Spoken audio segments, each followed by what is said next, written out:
नमस्कार दोस्तों, स्वागत है आप सभी का मासिक शिवरात्रि की हमारी आज की कथा में। तो आइए भगवान गणेश और शिव शंभू का नाम लेकर कथा प्रारंभ करते हैं। ओम गणेशाय नमः। ओम नमः शिवाय। चित्रभानु नाम का एक शिकारी था। जानवरों की हत्या करके वह अपने परिवार को पालता था। वह एक साहूकार का कर्जदार था, लेकिन उसका ऋण समय पर न चुका सका। क्रोधित साहूकार ने शिकारी को शिव मठ में बंदी बना लिया। संयोग से उस दिन मासिक शिवरात्रि थी। शिकारी ध्यान मग्न होकर शिव संबंधी धार्मिक बातें सुनता रहा। चतुर्दशी को उसने शिवरात्रि व्रत की कथा भी सुनी। शाम होते ही साहूकार ने उसे अपने पास बुलाया और ऋण चुकाने के विषय में बात की। शिकारी अगले दिन सारा ऋण लौटा देने का वचन देकर बंधन से छूट गया। अपनी दिनचर्या की बातें वह जंगल में शिकार के लिए निकला, लेकिन दिन भर बंदी गृह में रहने के कारण भूख प्यास से व्याकुल था। शिकार खोजता हुआ वह बहुत दूर निकल गया। जब अंधकार हो गया तो उसने विचार किया कि रात जंगल में ही बितानी पड़ेगी। वह वन एक तालाब के किनारे एक बेल के पेड़ पर चढ़कर रात बीतने का इंतजार करने लगा। बिल वृक्ष के नीचे शिवलिंग था, जो बिल्व पत्रों से ढका हुआ था। शिकारी को उसका पता नहीं चला। पड़ाव बनाते समय उसने जो टहनियाँ तोड़ी वे संयोग से शिवलिंग पर गिरती चली गई। इससे उसकी एक प्रहर की पूजा हो गई। इस प्रकार दिन भर भूखे प्यासे शिकारी का व्रत भी हो गया और शिवलिंग पर बेलपत्र भी चढ़ गए। एक प्रहर रात्रि बीत जाने पर गर्भाणी हिरणी तालाब पर पानी पीने पहुंची। शिकारी ने धनुष पर तीर चढ़ाया तो ही प्रत्यंचा खींची। हिरणी बोली, मैं गर्भाणी हूँ, शीघ्र ही प्रसव करूंगी। तुम एक साथ दो जीवों की हत्या करोगे, जो ठीक नहीं है। मैं बच्चे को जन्म देकर शीघ्र ही तुम्हारे समक्ष प्रस्तुत हो जाऊंगी, तब मार लेना। शिकारी ने प्रत्यंचा ढीली कर दी और हिरणी जंगली झाड़ियों में लुप्त हो गई। प्रत्यंचा चढ़ाने तथा ढीली करने के वक्त कुछ बिलपत्र अनायास ही टूटकर शिवलिंग पर गिर गए। इससे अनजाने में ही उससे शिवलिंग की पूजा हो गई। कुछ ही देर बाद एक और हिरणी उधर से निकली।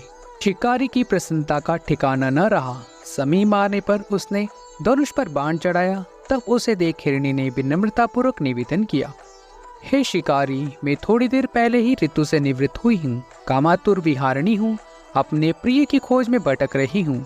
मैं अपने पति से मिलकर शीघ्र ही तुम्हारे पास आ जाऊंगी। शिकारी ने उसे भी जाने दिया। 2 बार शिकार को खोकर उसका माथा ठनका। वह चिंता में पड़ गया। रात्रि का आखिरी पहर बीत रहा था। इस बार भी धनुष से लगकर कुछ बेलपत्र शिवलिंग पर गिर गए तथा दूसरे पैर की पूजा भी संपन्न हो गई। तभी एक अन्य हिरणी अपने बच्चों के साथ उधर से निकली। शिकारी के लिए स्वर्णिम अवसर था। उसने धनुष पर तीर चढ़ाने में देर नहीं लगाई। वह तीर छोड़ने ही वाला था कि हिरणी बोली, हे शिकारी, मैं इन बच्चों को उनके पिता के हवाले करके लौट आऊंगी। इस समय तुम मुझ पर दया करो। शिकारी हंसा और बोला, सामने आए शिकार को छोड़ दूं? मैं ऐसा मूर्ख नहीं हूँ। इससे पहले भी मैं 2 बार अपना शिकार खो चुका हूँ। मेरे बच्चे भूख प्यास से व्याग्र हो रहे होंगे। उत्तर में हिरणी ने कहा, जैसे तुम्हें अपने बच्चों की चिंता सता रही है, ठीक वैसे ही मुझे भी। हे शिकारी, मेरा विश्वास करो, मैं इन्हें इनके पिता के पास छोड़कर तुरंत लौटने की प्रतिज्ञा करती हूँ। हिरणी का दुख भरा स्वर सुनकर शिकारी को उस पर दया आ गई। उसने उस हिरणी को भी जाने दिया।